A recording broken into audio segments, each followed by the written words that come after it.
Hey, Trucker Todd here, and this is another impromptu video, one I wasn't planning. I just woke up. You can see my hair's a mess. I'm fixing to put myself together, but I'm so ticked right now. Um, I don't even know where to begin. So, yesterday, and well, let me back up a little. Let's back up a little. All right, twice now I've put my logbook on here, and both times I was over 3,800 miles in an 8-day period.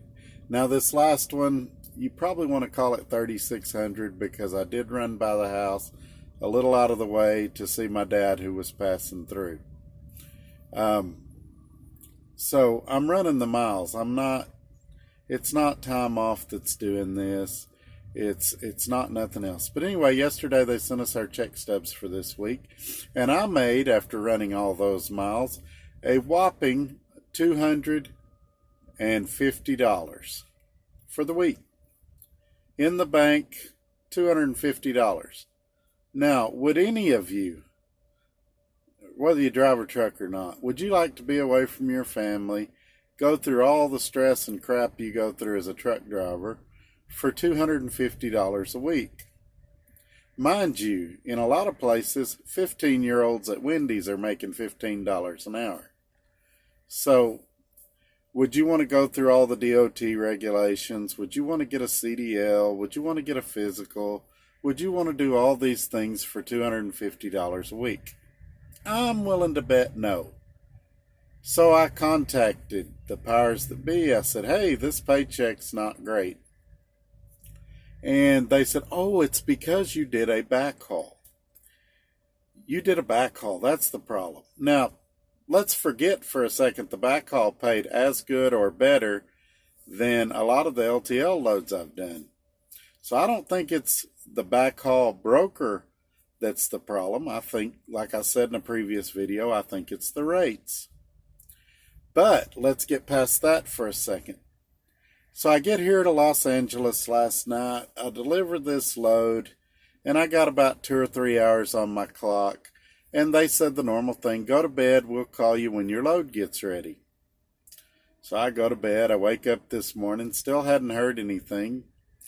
So I wait till the 10-hour mark. I might as well take a 10-hour break. I call the powers that be again.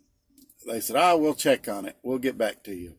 Nobody gets back to me. So I walk in there to the desk. I say, hey, I've been here almost 11 hours. Where's my load? Oh, we don't have enough freight, and so we've rolled your load over till tomorrow night.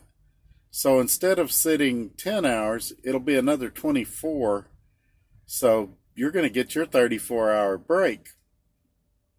Now, in trucking, not to make a scene at the shipping desk. So I said, all right, thank you. Walked out to the truck. I called my wonderful fleet coordinator. This is the guy that's supposed to be such a big help. This is the guy that Roadrunner is implementing that's going to help me. He says, well, you've had a good week. Don't worry about it. So you want me to sit a day and a half for free and not worry about it just because I've worked my butt off this week? No. I was so blown away by his comment, I didn't even know how to respond. Now keep in mind, this is the guy that's going to help me. So I said, hey, what about detention? I've been sitting here 10 hours. How about 10 hours of detention and then a day's layover for having to wait until tomorrow? Oh, well, I don't do that. You'll have to go back inside and talk to the terminal. What's the purpose of a fleet coordinator if I've got to do all the legwork myself? He didn't call me back about the terminal. He's not checking into layover detention pay for me. We're back to square one where I'm like, what do I need these guys for? Really, what's the purpose of a fleet coordinator if they can't handle the simple stuff like this? I don't know. And I've had a good week. He's like, yeah, your revenue's like 3,300. Well, it's actually more than that if you count the Dallas load. But It's actually a lot more than that. But what's the cutoff point? At what point have I had a good enough week that I deserve to work for free? Where do we hit that mark? Is it 1,500? Is it 2,000? Is it 4,000? At what point have I made enough and I should start working for free? Ask yourself that about your job. At what point can the people you work with or work for say, you've made enough money this week. The rest of your week you're working for free. This is bull crap. This is super, super bull crap. And I've asked about it and I've asked about it. Why do they schedule a load if they don't have any freight? And I was so blown away by his question, I had to hang up. I said, T, I'm not going to say his name. I don't know how to respond to that. I said, your comment is so outrageous, I don't know how to respond to you. So then I called my, what is her name? IC coordinator. And she's a nice lady. Hadn't been able to get her on the phone. I've got her in text.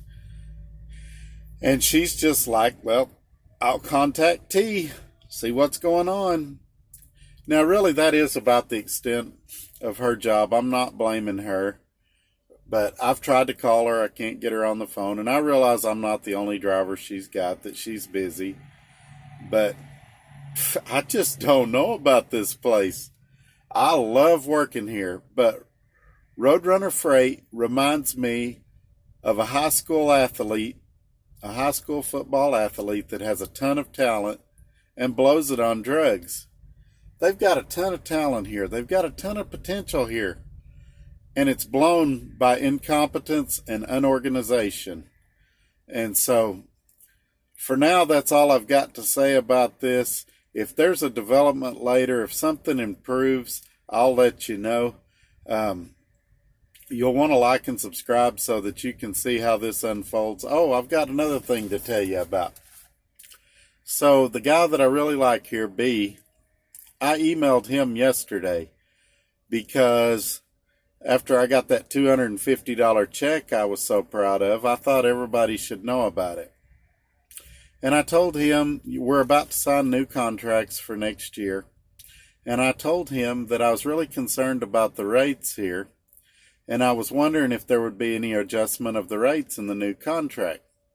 I have yet to hear back from him regarding that. I'm sure he's busy. I'm sure he'll get to it before the end of the week.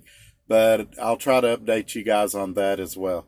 Make sure you're liked and subscribed, as I said a second ago, so you can see how this unfolds. And once again, I thank everybody for watching. I haven't seen how many subscribers we're up to now. We were at 99 yesterday when I looked. Don't forget to share this on your social media platforms because I think the poop's fixing to hit the fan. Have a great day. Bye-bye.